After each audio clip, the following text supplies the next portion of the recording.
आजच्या या पत्रकार परिषदेला आपण सगळे उपस्थित राहिलात. जसं की आता भोसले साहेबांनी सांगितलं त्या पद्धतीनं महाराष्ट्राचे लोकप्रिय मुख्यमंत्री माननीय देवेंद्रजी फडणवीस साहेब यांच्या नेतृत्वातील महायुती सरकारला 1 वर्ष पूर्ण झाल्याबद्दल आजची ही पत्रकार परिषद आहे. जसं की आपल्या सगळ्यांना माहीत आहे की आजच्याच दिवशी 1 वर्षापूर्वी महाराष्ट्राचे लोकप्रिय मुख्यमंत्री माननीय देवेंद्रजी फडणवीस साहेब, माननीय अजितदादा पवार साहेब आणि माननीय एकनाथजी शिंदे साहेब यांनी महायुतीचं सरकार स्थापन या महाराष्ट्रामध्ये केलं होतं.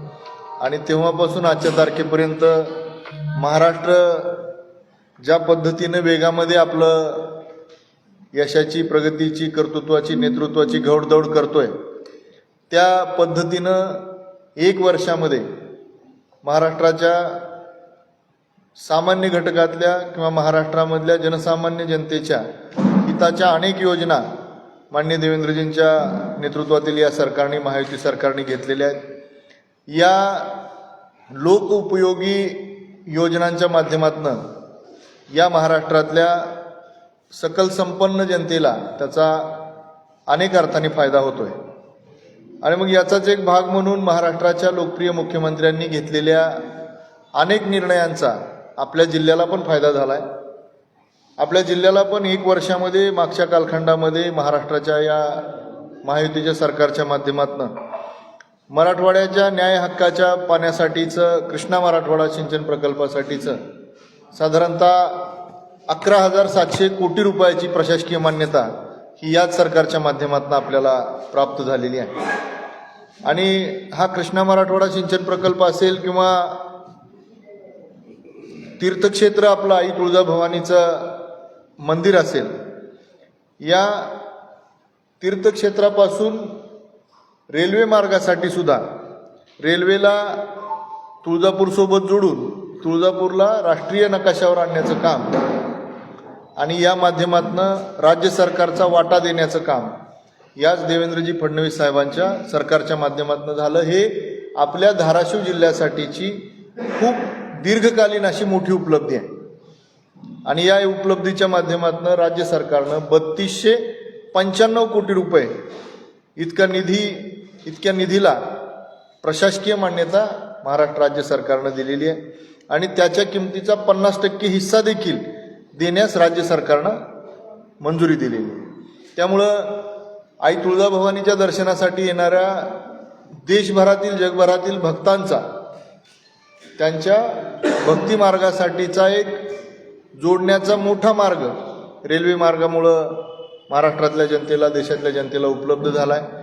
आत्तापर्यंत आपण धाराशिवपर्यंत रेल्वेच्या विषयाने संबंधित होतो, परंतु आता हा मार्ग आई तुळजाभवानीच्या मंदिरासमोरून किंवा तुळजापूरमधून जातोय. ही आपल्यासाठी या सरकारच्या माध्यमातून मिळालेली मोठी उपलब्धी आहे. जसं की आपल्या सगळ्यांना माहीत आहे की आपल्या धाराशिव जिल्ह्यामधलं खूप कालखंडापासून चर्चेत असलेलं वैद्यकीय महाविद्यालय, तर असं शासकीय वैद्यकीय महाविद्यालय आणि त्या वैद्यकीय महाविद्यालयाचं संकुल उभारण्यासाठीचं साधारणतः 31 एकर जमीन ही आपल्याला या राज्य सरकारच्या माध्यमातून मिळालेली आहे.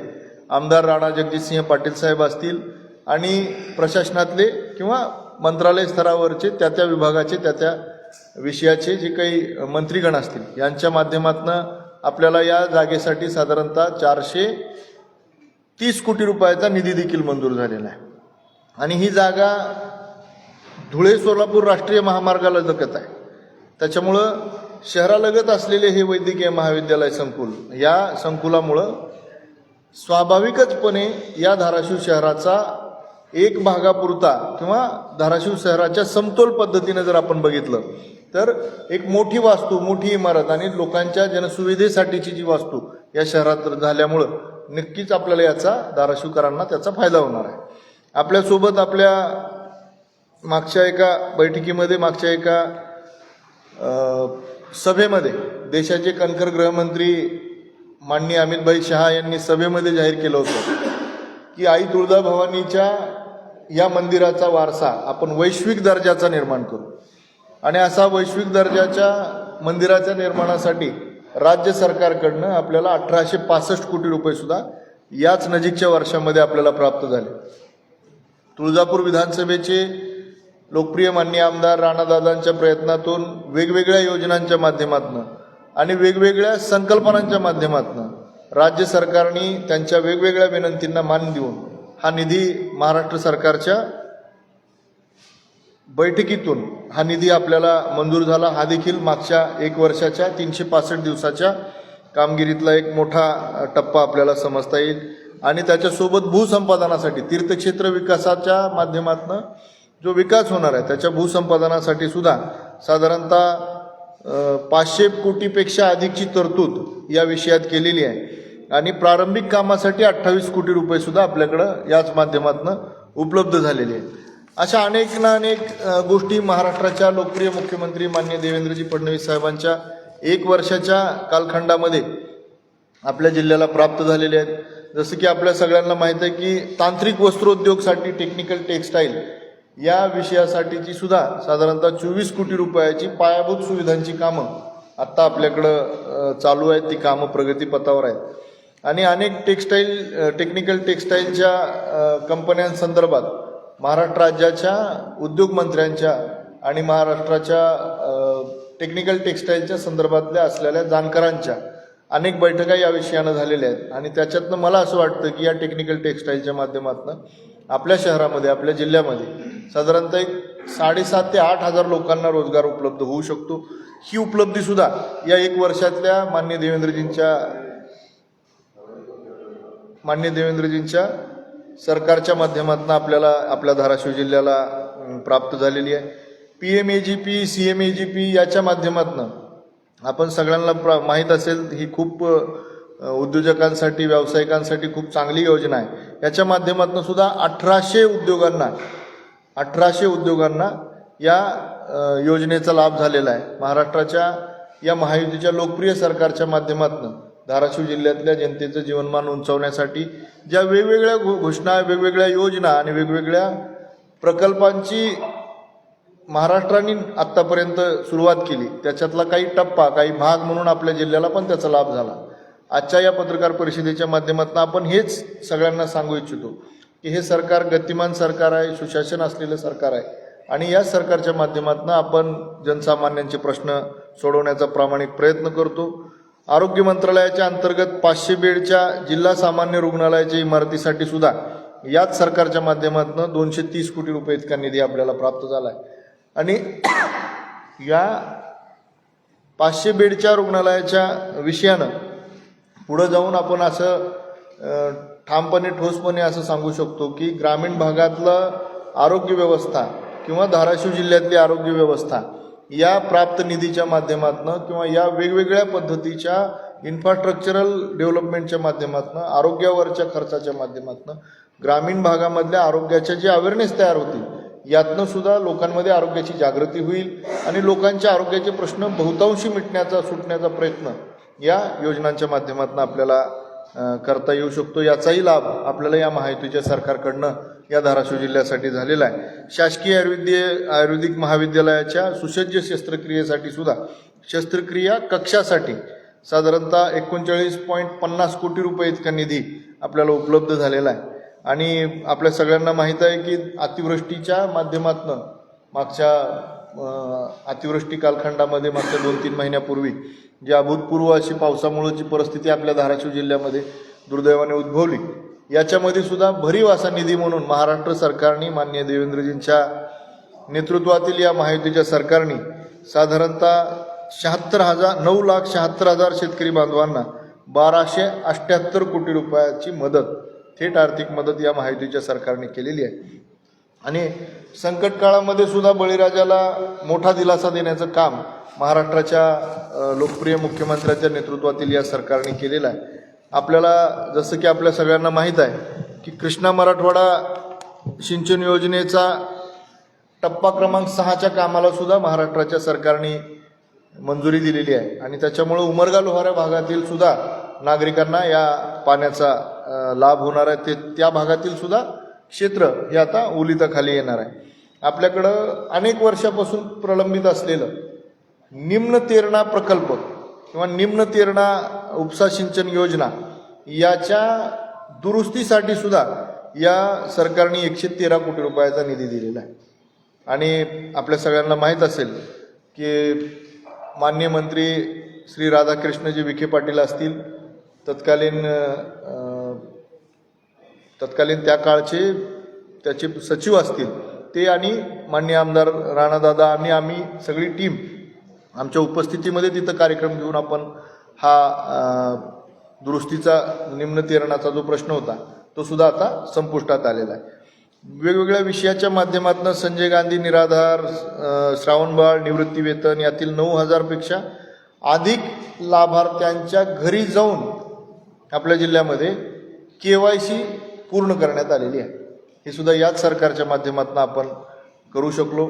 याच्यामुळं ज्या लाभार्थ्यांना संजय गांधी असेल किंवा श्रावणबाळ निवृत्ती पेन्शन योजना असेल, या सगळ्या योजनांची जी काही KYC नसल्यामुळं जी काही अडचण त्या लाभार्थ्यांची होत होती ती अडचणसुद्धा याच 1 वर्षाच्या 365 दिवसाच्या कालावधीत आपण ती अडचणीच्या बाहेर आपण येऊ शकलो.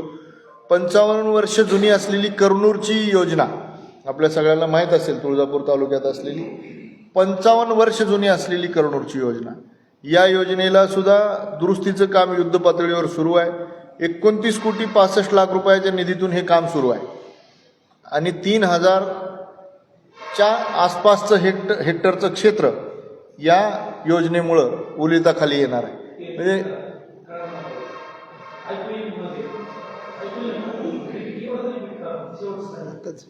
आपण काय म्हणलात?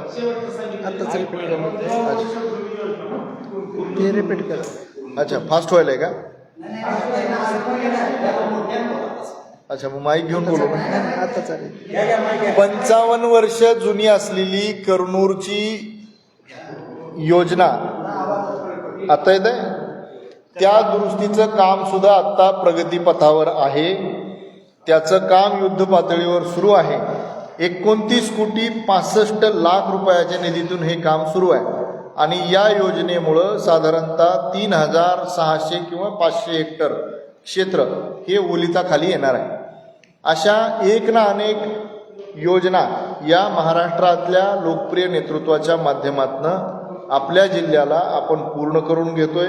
त्याच्यासाठी भारतीय जनता पार्टीचे नेते, भारतीय जनता पार्टीचे सर्व पदाधिकारी या योजना महाराष्ट्र सरकारच्या माध्यमातून, माननीय आमदार राणादादांच्या माध्यमातून आपण ह्या पूर्ण करून घेण्याचा प्रामाणिकपणे प्रयत्न करतोय. शासनाचा या सगळ्या योजनांना, किंवा मी तर असं म्हणेन की शासनाकडं आपण जेवढे प्रस्ताव किंवा वेगवेगळे विषय आपण शासनाकडे मांडतो त्या सगळ्या योजनांना माननीय लोकप्रिय नेतृत्व देवेंद्रजी फडणवीस साहेब यत्किंचितही वेळ न लावता विनाविलंब धाराशिवकरांना जे हवं ते त्यांनी द्यावं, अशा पद्धतीनं धाराशिवकरांवर त्यांनी आपला विश्वास दाखवलेला आहे. याच्यासाठी मी भारतीय जनता पार्टीच्या वतीनं महाराष्ट्रातील महायुती सरकारला, माननीय देवेंद्रजींच्या नेतृत्वातील सरकारला, माननीय अजितदादांच्या नेतृत्वातील सरकारला, माननीय एकनाथजींच्या नेतृत्वातील सरकारला 1 वर्ष पूर्ण झाले त्याबद्दल मी भारतीय जनता पार्टीच्या वतीनं या जिल्ह्याचा एक नागरिक म्हणून, एक पक्षाचा अध्यक्ष म्हणून मी त्यांचं खूप खूप अभिनंदन करतो आणि त्यांचे आभार मानतो की धाराशिवकरांना मागच्या 365 दिवसातल्या आपल्या नेतृत्वातील या सरकारकडून बहुतांशी प्रमाणामध्ये लाभ झाला आहे. मी आभार मानतो माननीय आमदार राणा जगजितसिंह पाटील साहेबांचे, मी आभार मानतो माननीय माजी आमदार सुजितसिंह ठाकूर साहेबांचे. कारण आपल्याला सगळ्यांना माहीत आहे की मेडिकल कॉलेजच्या माध्यमातून तर विषय सांगायचा झाला तर ठाकूर साहेबांनी पाया रचला आणि राणादादांनी कळस लावला, असं ती इतकं सोप्या भाषेत आहे. कारण आपल्याला माहीत असेल, माननीय तत्कालीन वैद्यकीय मंत्री गिरीशजी महाजन साहेब आले होते आणि आपण त्यावेळेला महाआरोग्य शिबिर घेतलं होतं आणि महाआरोग्य शिबिरामध्ये आम्हीच पदाधिकारी मंडळी आणि तत्कालीन माननीय आमदार सुजितसिंह ठाकूर साहेबांच्या माध्यमातून आम्ही तो वैद्यकीय महाविद्यालयाचा विषय लावला होता. त्यावेळेला दिलेली मान्यता आणि मग नंतर आमदार राणादादांनी त्याच्यासाठी केलेले प्रयत्न, या प्रयत्नातनं आज आपण इतक्या व्यवस्थितरित्या हे सांगू शकतो की इथं वैद्यकीय संकुल होत आहे, इथं आपल्याला वेगवेगळ्या माध्यमातून आपण जागा उपलब्ध करून घेतोय, इथं आपण या पद्धतीनं आरोग्याचे प्रश्न मिटवतो. हे सगळं म्हणजे सोप्या भाषेत त्यांनी पाया रचला, यांनी कळस लावला. इतक्या छान पद्धतीत महाराष्ट्राचं सरकार आपल्या पाठीशी आहे. मला वाटतं की मी ज्या पद्धतीनं आज आपल्या सगळ्यांसमोर धाराशिवच्या आपल्या माध्यमातनं हे सगळं वर्तमानपत्रातनं असेल, टी व्ही माध्यमातनं असेल, जे धाराशिवकर या वर्तमानपत्रातल्या आणि टी व्हीच्या माध्यमातून ही सगळ्या पत्रकार परिषदा पाहतात, त्यांच्या सगळ्यांच्या वतीनं महाराष्ट्राच्या लोकप्रिय मुख्यमंत्र्याचे आभार मानतो आणि थांबतो. धन्यवाद.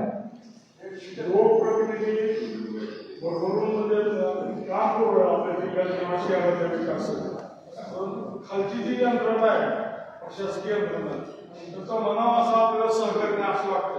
कारण काय गेल्या 3 महिन्यापूर्वी तिथल्या शासकीय बंदरात MRI मशीन आली, परंतु अद्यापही चालू केली नाही. केवळ कमिशन कुणी कुणाला द्यायचं, कंपनीनं त्या प्रशासकीय अधिकाऱ्यांना द्यायचं का प्रशासकीय अधिकाऱ्यांनी त्या कंपनीला द्यायचं. त्याच्यामुळे केवळ MRI मशीन गेल्या 3 महिन्यापासून चालू नाही, बंद आणि ठप्प आहे. त्याबद्दल आपण काय आपण त्याच्यावर आपण पाठपुरावा करून ते चालू करू.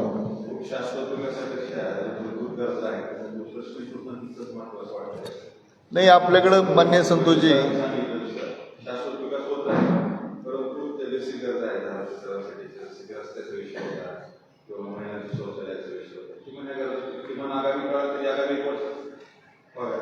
आपण आतापर्यंत महाराष्ट्राच्या सरकारने आपल्या धाराशिव जिल्ह्याला जे दिलं, बहुतांश गोष्टी माझ्याकडनं सुटून पण गेल्या असतील, पण जे दिलं त्याच्याबद्दल आपण आता महाराष्ट्राच्या लोकप्रिय मुख्यमंत्र्याचे आभार मानतो.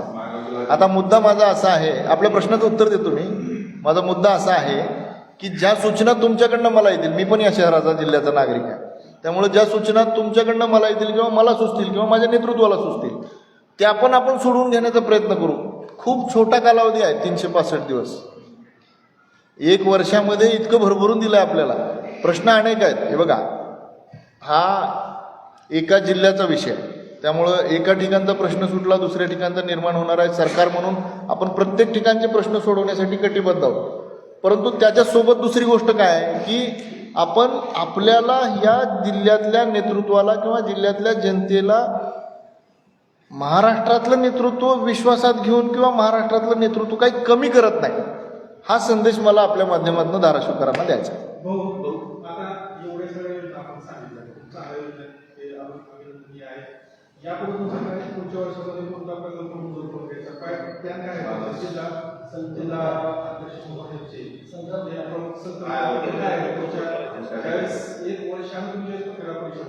नक्की घेईन. बघ, आता सगळ्यात महत्त्वाचा जो मुद्दा आहे यातला, मला असं वाटतं की ज्या ज्या घोषणा ज्या ज्या विषयाच्या कॅबिनेटमधल्या मंजुऱ्या आहेत, धाराशिव जिल्ह्यासाठी ज्या पद्धतीच्या राज्याच्या मंत्रिमंडळामध्ये महाराष्ट्राच्या मुख्यमंत्र्यांनी ज्या योजना किंवा ज्या प्रकल्पाला त्यांनी मान्यता दिली आहे, मला वाटतं की या वर्षभरामध्ये त्या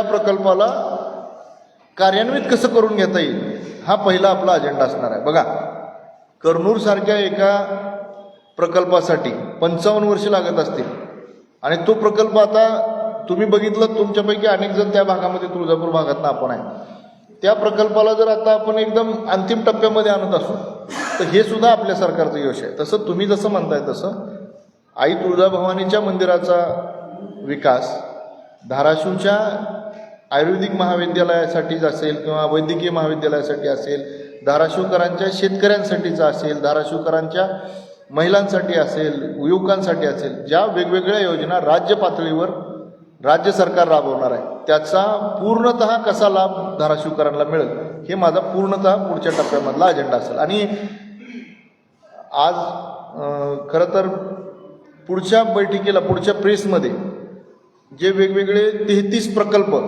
माननीय आमदार राणादादांच्या नेतृत्वात आपण सगळ्यांनी ऐकले असतील, तर त्या 33 प्रकल्पांना पण काही ठिकाणी कागदोपत्री पूर्णतः मान्यता आत्ता आपल्याला मिळते, काही ठिकाणी आपण पुढं जातोय, काही ठिकाणी त्याचे आराखडे तयार होत आहेत, काही ठिकाणी त्याच्या आकृती तयार होत आहेत. तर या सगळ्या गोष्टी पुढच्या वर्षभरामध्ये आपण भरगच्च असा कार्यक्रम या सगळ्याचा मला वाटतं की आपल्या सगळ्यांसोबत त्या विषयावर आपण बोलू. जेव्हा लोकसभेची निवडणूक लागली त्यावेळेस डिसेंबर महिन्यात म्हणजे डिसेंबर 24 मध्ये हा प्रकल्प पूर्ण होईल, शेतकऱ्यांच्या शेतात पाणी येईल. त्यानंतर लोकसभा झाली, विधानसभेच्या वेळेस सांगितलं की जून मध्ये येईल. जून महिनाही गेला, आता परत डिसेंबर महिना आलाय. 1 वर्ष पूर्ण झालं, पण शेतकऱ्यांच्या शेतात किंवा प्रत्यक्षात प्रकल्पामध्ये पाणी आलेलं नाही. हो, पण ते पाणी यायचं थांबलेलं नाही ना. नाही आलेलं नाही. नाही, हे बघा, प्रकल्पाची किंमत आणि प्रकल्पाची व्याप्ती लक्षात घ्या. प्रकल्पाची एकूण किंमत आणि प्रकल्पाची एकूण व्याप्ती लक्षात घेता, प्रकल्पामध्ये समाविष्ट असणारे वेगवेगळे चॅनल लक्षात घेता, त्याच्यातलं काम कुठंही थांबलेलं नाही. आता ते अमक्या एका तारखेला यायला पाहिजे होतं, त्या तारखेला आलं नसेल, किंवा अमक्या एका महिन्यात येणार होतं, त्या महिन्यात आलं नसेल, परंतु पाणी येणार नाही असं नाही. पाणी जवळजवळ यायला ना. तारीख ते तारीख किती दिवस मिळणार? नाही, ह्याच्यात काय अर्थ नसतो. आपण काय कोर्टामध्ये बसलेलो नाही आहे, आपणही या जिल्ह्याचे नागरिक आहे. आपल्या प्रश्नाला मी उत्तर द्यायला मी तुमच्या भाषेमध्ये देईन का तर देईन, परंतु यात काहीच अर्थ नाही येणार. आपल्याकडे पाणी येतंय. एवढा तुमच्या माझ्यासाठी समाधानाची बाब ही आहे की आपल्याकडं मूलभूत आवश्यकता असणारी जी गोष्ट आहे त्यातली एक गोष्ट मुबलक येणार आहे, आणि ही मुबलक येताना थोडा उशीर लागेल, कमी जास्त होईल, पण ठीक आहे ना, आपल्यासाठी येतं हे महत्वाचं आहे. सरकार माहितीच आहे. तुळजापूरच्या 1700 कोटी रुपयांचा तुळजापूर विकास आराखडा 1865 कोटी. 1865 कोटी, तो आराखडा अजून सुरुवात झाला नाही. नेमकं कारण काय? या विकास निधीमध्ये 3 उदाहरण. कोणत्या विकास? मी सांगितलं ना आपल्याला. कधी सुरुवात? मी असं सांगितलं तुम्हाला की महाराष्ट्रामध्ये देशाचे गृहमंत्री ज्या वेळेला आले होते त्यावेळी त्यांनी असं सांगितलं होतं की ही आई तुळजाभवानीची भूमी वैश्विक पातळीवर विकसित झाली पाहिजे, आणि त्याचाच एक भाग म्हणून त्यांनी महाराष्ट्राच्या मुख्यमंत्र्यांनी 1865 कोटी रुपये आपल्याला दिलेत. आता यातली प्रशासकीय माहिती म्हणजे मी आपल्याला मिळालंय काय काय हे आपल्यासमोर मांडतो, परंतु मला कदाचित तुमच्याकडनं प्रशासकीय प्रश्न येत आहेत असं वाटतंय, त्यामुळे त्याची मी माहिती घेऊन तुम्हाला नक्की सांगतो. आता ही 140 कोटी रुपयांचा सुरुवात कधी होणार? आणि सांगितलं होतं लवकरात आचारसंहिता संपू देत ना आता दादा. ठीक आहे, लाईटही गेली ना, त्यामुळे जरा आता बरं शेवटचा घेऊन चला. सरकार माहितीच आहे. माझ्यावर जरा जास्तच.